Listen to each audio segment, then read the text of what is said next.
I'm Dr. Michael Latola. And I'm Megan Strong. In today's case of the week, we take a look at some interesting three-quarter crown preps. And shrimp gumbo, shrimp po' boy, and now shrimp boy from San Francisco. And a British teen drinks 1.5 gallons of energy drink a day and loses 120 pounds. It was called his girlfriend. That and more on today's Chairside Live.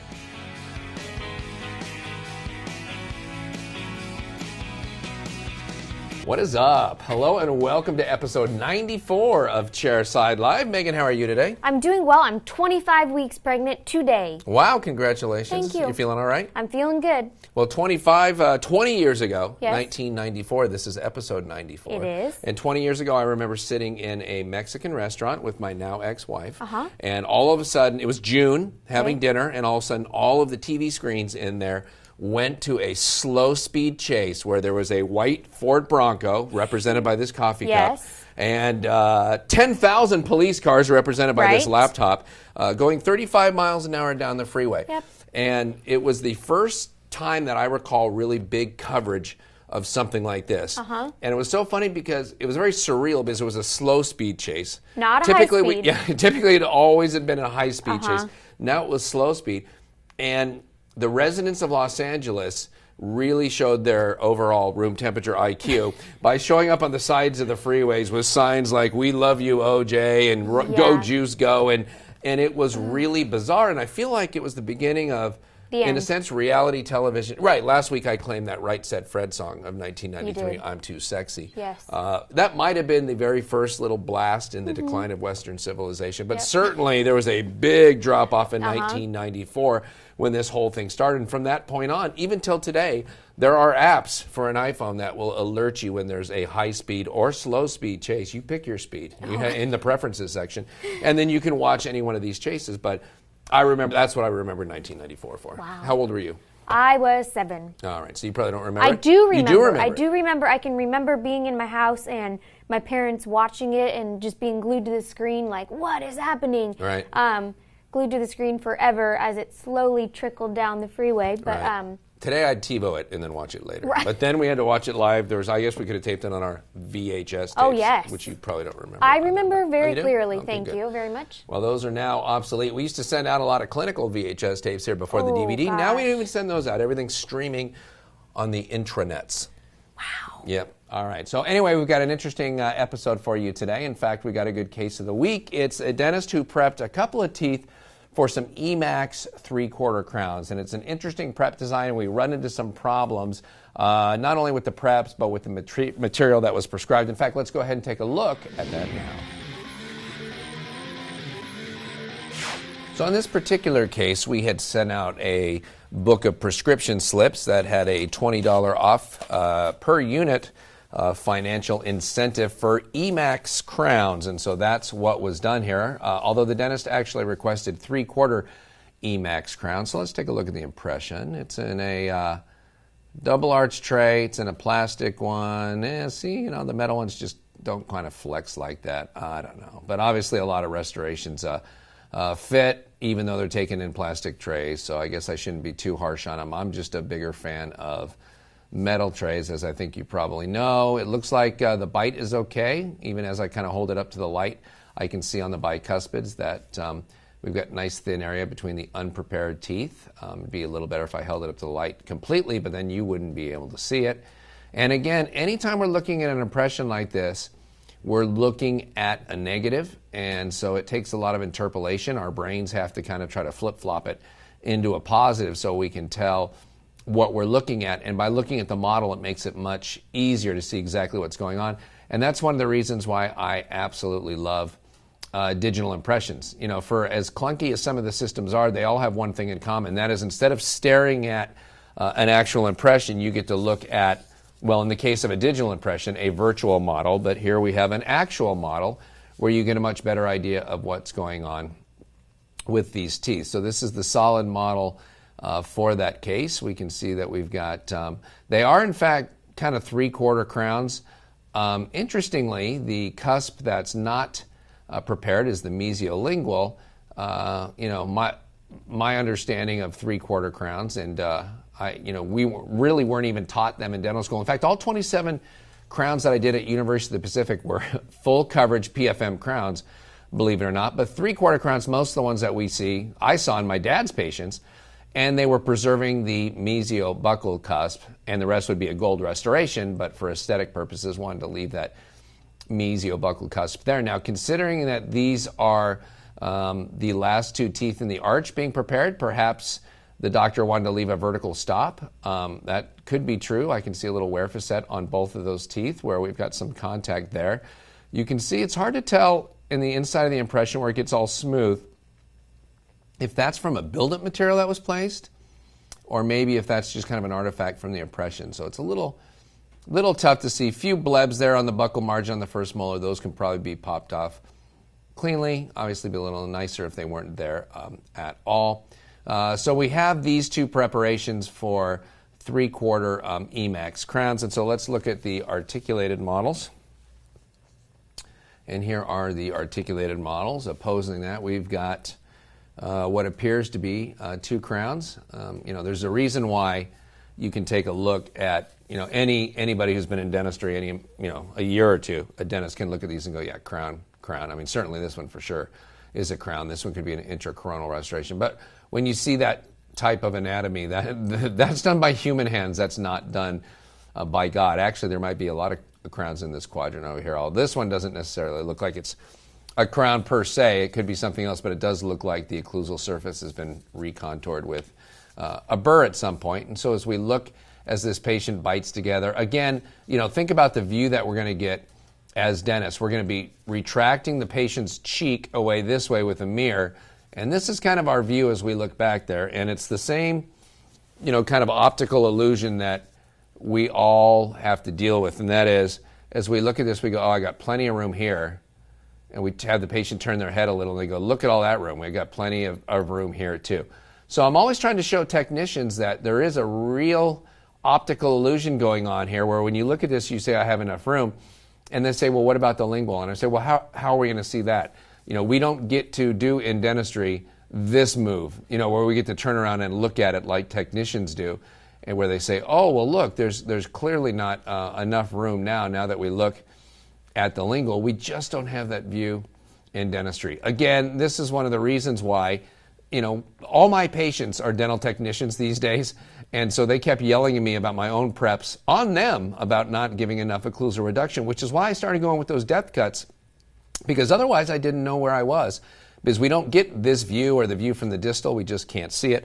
But the neat thing today with CAD-CAM is that no longer do we have to kind of just guesstimate the thicknesses here, because every case that comes in gets scanned, where we scan the prep arch, the opposing arch, and then the bite. We can actually go in and measure reduction in areas. And so on this very back tooth, on this little cusp tip that you see right here, so we're talking about the distal lingual cusp right along here. Little hard, there it is. There's a kind of a look. You almost need to get it in a little bit of shadow to be able to see it with the light, since we're filming the cusp tip right here. You can see it represented right here on the drawing. And of course, as we come over here, you can see that we've got 0.5 millimeter of reduction. So clearly not enough for e.max, and technically not enough for Bruxer either. As we move along, we can see that we've got 0.39, so less than 0.4 of a millimeter in another section. And all these sections that we look at, anywhere where we see these vertical lines, and we'll send you screenshots because it's a lot faster than obviously printing up a paper like this. But you can see on the screenshot, we're going right through here and taking a look, a two-dimensional look at the line that drops down right between here. And again, we've got 0.36 millimeters between those two teeth. And that's, again, you're able to see that when we can take this around and look at it from the lingual. If we look from the buccal even, straight from the side, you can kind of see where those are, hanging down and not enough reduction has been given. But again, here's the optical illusion that we see as dentists. If the patient's, back a little bit and turn to the side, we see plenty of space there. And there is on the buccal cusps, but it's never the buccal cusps that are under-reduced. It's always the lingual cusps that are under-reduced. So again, we've got less than 0.4 of a millimeter here. As we move forward on the tooth and take sections through here, we're down to 0.29 millimeters, so just a hair under 0.3 of a millimeter. And as we move forward, just a little bit more on these two teeth to the midpoint of that second molar, you can see we have 0.22 millimeters of reduction. And so this case is going to, not only will e.max not work, Bruxer won't even work for it because there's not enough reduction. And so it's going to need to be re-prepped and re-impressed. But let me point out something that a mistake I used to make all the time that may or may not be happening here. It's hard to say what the doctor's intentions were. But when I used to prepare partial coverage crowns like this, when I would stop short of, let's say we're leaving this cusp like the doctor did, and I'd prep straight down like this around here, I'd say, okay, well, there's no way this can be under-reduced because this is in contact with the opposing tooth, as is this. And then here I prep straight down from here, so that has to be enough room. Well, it would, because the crown is going to come right up against this margin and then come out from there. There was all tooth structure here that I removed, so it must be enough room. Well, that would be true if what was opposing this was a flat surface like this. If it was a flat surface like the bottom of that model, anytime you reduced anything and left something, there would be plenty of clearance. But it took me a while to learn that that's not how it is. And because of the curves on these posterior teeth, it's not a flat surface, and it goes down so that when the patient bites together, I hope I'm not nauseating anybody with all the flipping of these models, that this area right in here, where we look at it and go, oh, we must have enough room, we don't necessarily have enough room. So even though it looks like vertically here there's enough room, we have an opposing tooth coming in that comes across and towards this. It's not flat, it goes down into this area.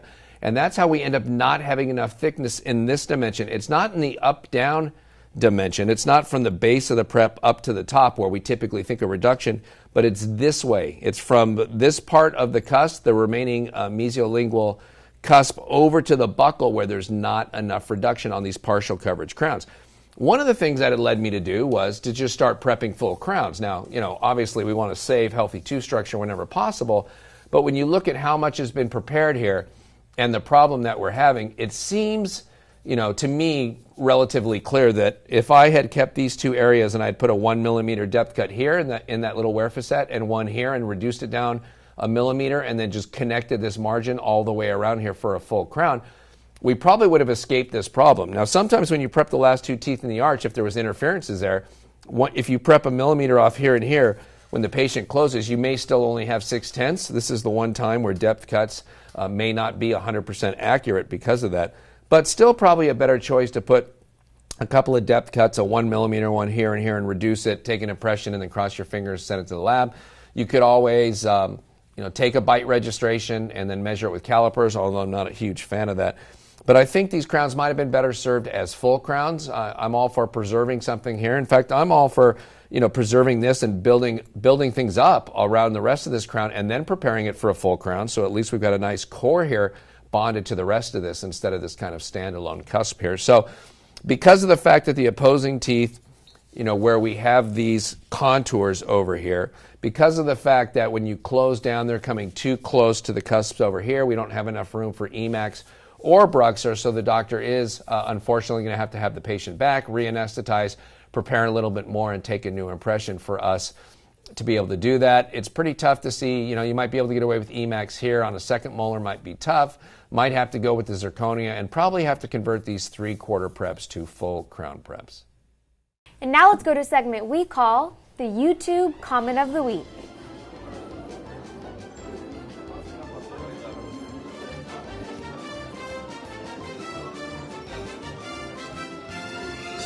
This week's YouTube Comment of the Week comes to us from Dr. Bryant Nguyen, and he comments on episode 92 of Chairside Live, and he said, "Good job, Dr. Datola. You're always inspiring me.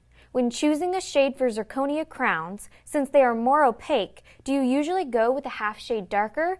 For example, going from an A2 to an A2.5?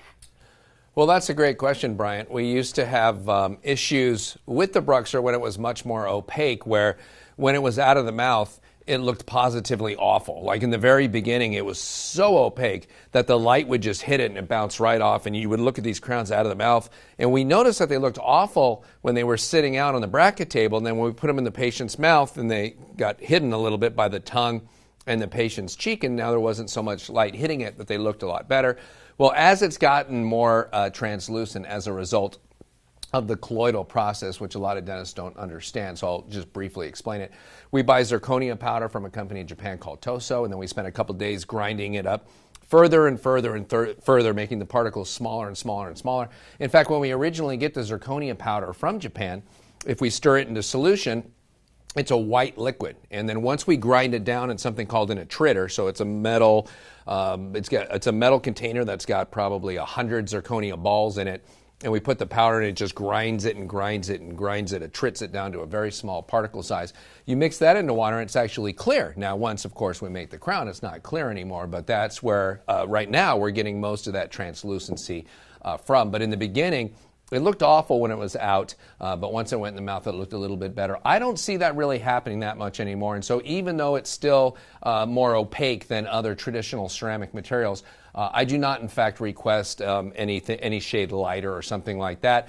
The glaze on the outside tends to kind of help make up for any of those changes that we might see. In fact, Rella Christensen's been saying for a while that dentists, if they want, should request from us that the crown is just polished and not have any glaze on it.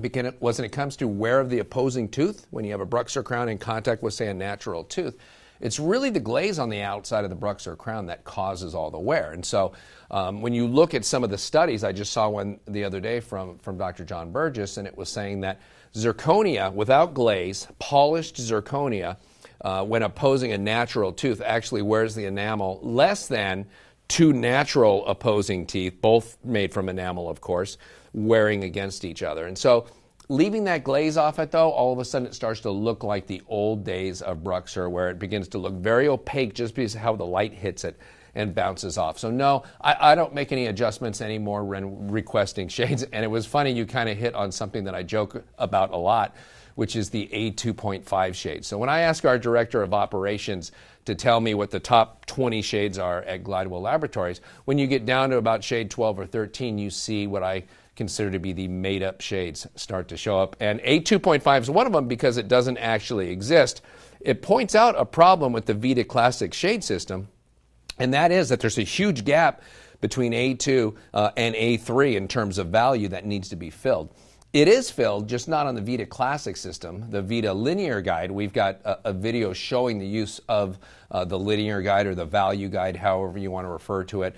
We've shown it in one of our Case of the Weeks before because it's just a great way to take shades. But those 3D master shades that come in the Value Guide have a whole bunch of shades. In fact, there's 4 different shades in that 3D system that make up what we call A2 in the Vita Classic system. And that's what the A2.5 is. When dentists request that, they're saying, well, the value's not as high as an A2, but it's got a higher value than an A3, and there's no other way to refer to it besides making up a shade and saying A2.5, whereas in the Vita 3D system, it could be 2M 1.5 or a 2R2. There's a bunch of different shades that take up that big void, and that's why the 3D master shades from Vita are so much better than the Vita Classic shades. The only problem is the Vita Classic shades are the language we all speak in terms of color in dentistry. But I always laugh when I see the made-up shades like the A2.5 because I look at the doctor and I say, really? We're just going to start making up shades? Because the technician will come up and say, this doctor wants a Bruxer crown and an A2.5. And I said, call him back and tell him you think it'd be better as a G7. Just go ahead and you make up your own shade and call him back and go, no, I think G7 would be perfect here. We can't just make up shades like that. But it goes to point out that there is some shortcomings in that Vita Classic system. If your shade guide that you're using is a Vita Classic shade guide and it's more than 18 months old, I would strongly, strongly encourage you to look at the Vita Linear Guide or the Value Guide, a much better way to take shades, and it utilizes the Vita 3D Master shades, which are much more accurate. They just match teeth so much better, natural teeth, when you hold these shade tabs in the mouth. It's what we suggest for all our doctors that have high shade remakes, like those doctors who have over 30% remakes in just shades alone. So it's a great step in the right direction in terms of getting better shades and better matches of restorations to your natural teeth. So thank you, Brian, for the question. Yes. What do we have for him? Well, of course, what... Oh, I like this one. Get ready. Here we go. I have this one at home. It's time. It's so heavy. It looks for like a good prize. the Chairside Live Black Clock. Yes. That is it's an oldie but a goodie. But we will let you know what time it is. And even when the battery wears out, it's correct twice a day. That's right. And that's what I like about it. Put it in the operatory. Show your patients that I don't know, that you've got time in between patients to run into a television show and have something else. And do we have And of course we have the photograph, which we will sign and send out to Brian. You know what that reminds me of when you hold that there? What? You can see it's you holding a picture of us, but the picture of us looks like it's a picture of us here. Yeah. So it looks like you're holding a smaller version exactly what's happening. It reminds me of a thing called a Hasselhoffian recursion with David Hasselhoff. We can't show it because he's not wearing a lot. And I'm worried that with his very furry chest, it could send you into early labor. It's just a hormonal thing. You couldn't even help it. And so, but maybe we can do a recursion with this, the Chairside Live recursion. I think that would be amazing. The rated G Chairside Live thank you. recursion. We appreciate that. I don't know if we could give that away as a gift, but if we did, it'd be a gift for everybody who watched the show. Yeah, I'm not sure if they would enjoy that. But what I do like about this picture is that I don't have my usual shocked look on my face, and you look like you're actually listening to me and agreeing with whatever it is I'm saying. You look heavily sedated, or I think you would be shocked and upset. It looks like, I think this is one of those ones where you didn't have sugar for like 2 weeks or whatever. I remember you cutting things out of your diet for a while, but not anymore. All right. Any dental news for us today? Yes. A British teen lost 4 teeth, is in debt, and was dumped by his girlfriend due to his addiction to Lucozade, a sugary energy drink. The 19-year-old drinks nearly 1.5 gallons of the drink every day, spending a whopping $120 a week on his addiction. His daily consumption is equivalent to 1 whole bag of sugar. Not surprising then that he had to have 4 rotten teeth extracted. Doctors have urged the teen to quit, but he says he is addicted to the energy rush and wants to quit because it's ruining his life, but just can't seem to stop. That's interesting. Yeah, that's a wow. I feel like the girlfriend was leaving anyway, and I know nothing about the story whatsoever. But I looked it up. Lucozade is actually a huge brand over there. And in fact, this drink came out in like 1930. Wow. And it was originally marketed for like when you have the flu or you're sick and you need just extra fluids, but it had some sugar and some other stuff in it as well. And then it just sold, and actually it was like GlaxoSmithKline, the big pharmaceutical company that sold it, not unlike, somebody selling Pedialyte, even though that's designed for kids. And then all of a sudden around 1984, they decided to market it as an energy drink and bump up the caffeine a little bit, add a little more sugar, an extra half cup of sugar or whatever. It is, yeah. And boom, it took off. Sales quadrupled in the next 4 years once they started marketing it that way. And it just blew. Now it's in, I think, 15 different flavors. It says gives you a physical edge, and that edge would be you're lighter because you just had 4 teeth removed. Right. And a girlfriend removed, so that's another 120 pounds. And all the money from your wallet. So you're all the money from your wallet, losing it all, having to spend it on these drinks. So. But 1.5 gallons a day. Right. They were saying in the story that he keeps one by his bedside. Right. And he buys them by the case and just drinks. Well, haven't you ever woken up at 1 a.m. and wish you had a little more energy? Take a little sip off of that. He'd be better off just starting an IV. Right. That would spare his teeth. Yeah, but could you imagine? Like before I've had to cut back on caffeine, and especially now being pregnant, I really had to cut back. And the headaches are insane. And I wasn't even drinking a lot of coffee. I was just drinking like maybe 1-2 cups a day.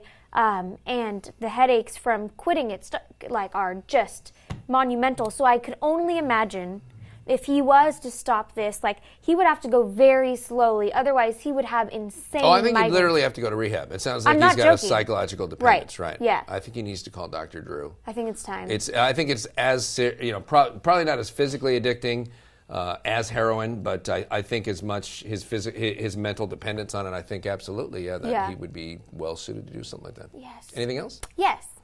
A San Francisco dentist was charged in an FBI corruption and gun running sting. The dentist allegedly moonlighted as an international arms dealer and has been charged with conspiracy to deal firearms without a license and to illegally import firearms. The 60-year-old dentist was arrested during a series of raids.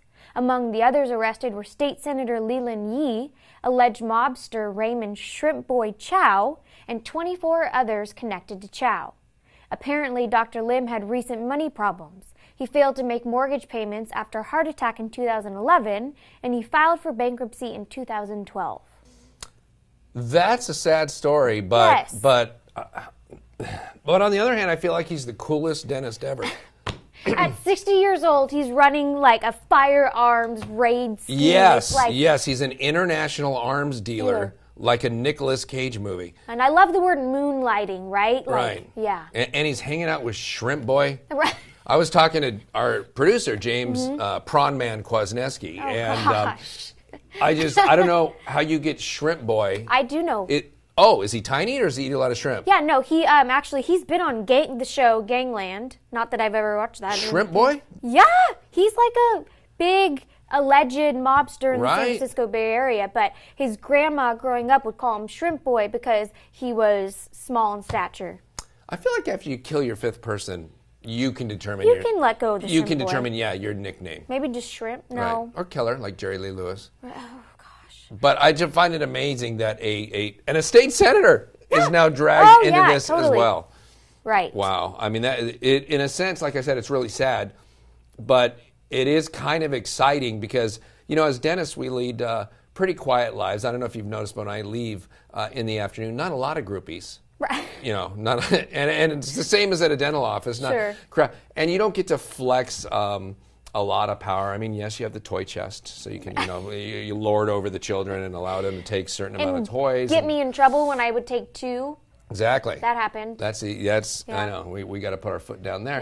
Yep. But this guy, I mean, kind of ruling with an iron fist, international arms dealer. It's sad, but the way dentists have been portrayed before, like in the whole 9 yards and other stuff. I mean, dentist as international arms dealer. If it was in a movie, you would say, hey, ratchet that back a little bit. That's a little over the top. And so Sure. to hear it actually happen is kind of unbelievable. Let's continue to follow that. I'd like to hear updates about what happens here. And I was wondering how the senator got involved, but apparently the dentist is personal friends with the senator, and then it kind of snowballed from there with his ties to Shrimp Right. Boy. So And apparently when the mafia asks you to do something, you listen. you listen. Even if you're in elected political Or office. you start to swim with the fishies. and Or the that's- shrimp, as the or case the may be. shrimp. All right, well, that'll about wrap it up for this edition of Chairside Live. On behalf of myself, Megan, Prawn Man, and the rest of the CSL crew, I want to thank you for your time and your continued commitment to quality dentistry. We'll see you next time. The 19-year-old drinks nearly 1.5 gallons of the drink every day, spending a whopping 100. Go up to the top. I'm gonna sneeze. Sleeps in Seattle, great one. Steel Magnolias, love it. Sitting in a Mexican restaurant in June and seeing all the TV channel. I stumbled because I was going to say with my wife, then I was going to think, no, I'll say ex-wife. This week's James Prawn Man Kwasniewski.